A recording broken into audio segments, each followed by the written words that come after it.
आज ही ऐसी पुष्टि हुई है कि ओमिक्रॉन वेरिएंट के 2 केसेस कर्नाटक में पाए गए हैं और कुछ लोग जो अफ्रीका से और कई राष्ट्र से आ रहे थे उनके पर विजिलेंस था और जेनेटिक टेस्ट करके पता चला कि उनके अंदर ओमिक्रॉन है।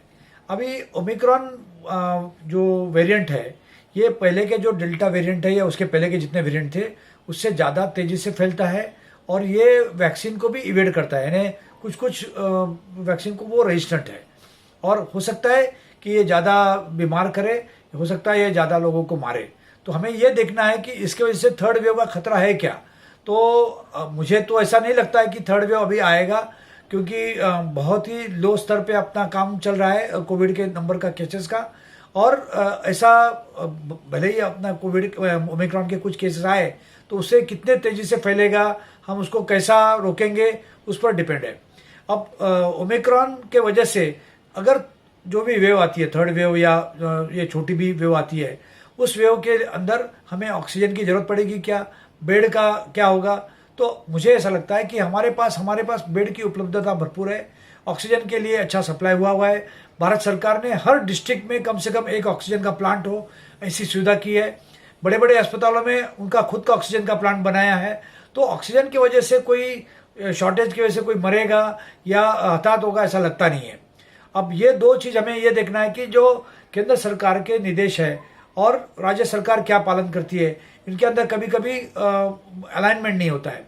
तो फिलहाल जो इंटरनेशनल लेवल के रूल्स रेगुलेशंस है वो भारत सरकार देखे, जैसे इंटरनेशनल फ्लाइट आना चाहिए या नहीं आना चाहिए। ऐसा ऑलरेडी डिक्लेयर कर चुके हैं कि 15 दिसंबर से जो हम लोग आसमान खोलने वाले थे इंटरनेशनल फ्लाइट के लिए वो नहीं खुलेगा।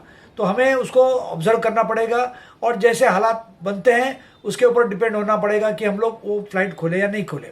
अब अगर लोग आते हैं जो प्री डिसाइडेड है तो उनके ऊपर हर RT-PCR किया जाएगा। RT-PCR के अंदर ये ओमिक्रॉन पकड़ा जाता है, ऐसा नहीं कि अलग RT-PCR की जरूरत है। खाली एक अब्सेंस ऑफ एस जीन अगर है तो वो ओमिक्रॉन का ज़्यादा चांस ऐसा पता लगता है। तो अलग अलग जीनोम होते हैं तो उसके अंदर एस है, एन है, ई है। तो अगर एस नहीं है तो हो सकता है कि वो ओमिक्रॉन का केस हो सकता है। जेनेटिक हमारा वेरिएबिलिटी जो अलग अलग है उसके स्टडी जल्दी होना चाहिए, जीनोमिक स्टडी।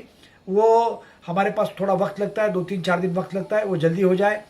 ऑक्सीजन की उपलब्धता भरपूर होगी, क्योंकि हमने पहले और दूसरे वेव में जो देखा, पहले वेव के समय काफ़ी ऑक्सीजन था, एक आध 2 जगह शॉर्टेज हुआ था।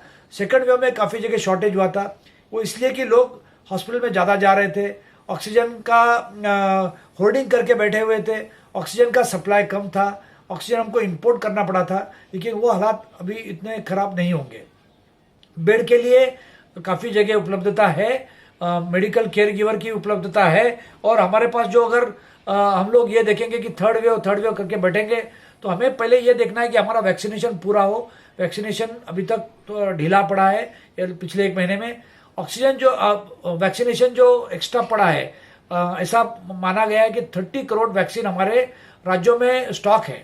तो हमें नया जो वैक्सीन का स्टॉक आएगा ये अफ्रीका जैसे राष्ट्रों को भेजना पड़ेगा जहाँ पे वैक्सीनेशन बहुत पुअर है। और इसी वजह से ये नए नए वेरिएंट आते हैं। जहाँ वैक्सीनेशन अच्छा होगा वहाँ वेरिएंट आने के चांस कम हो जाएंगे। जो अमीर देश है जैसे अमेरिका ने 16 करोड़ वैक्सीन को डिस्ट्रॉय किया लेकिन अफ्रीका को नहीं दिया। और उसी ढंग से कई यूरोपियन राष्ट्र ऐसे कि जो उनकी रिक्वायरमेंट है वैक्सीन की उसके 2 गुना 3 गुना लेके बैठे हैं, होर्डिंग कर रहे हैं, वो नहीं दे रहे हैं। तो इसका पूरा दायित्व भारत पर आता है। भारत का ये कर्तव्य बनता है कि हम अफ्रीका की मदद करें ऐसे हालात में।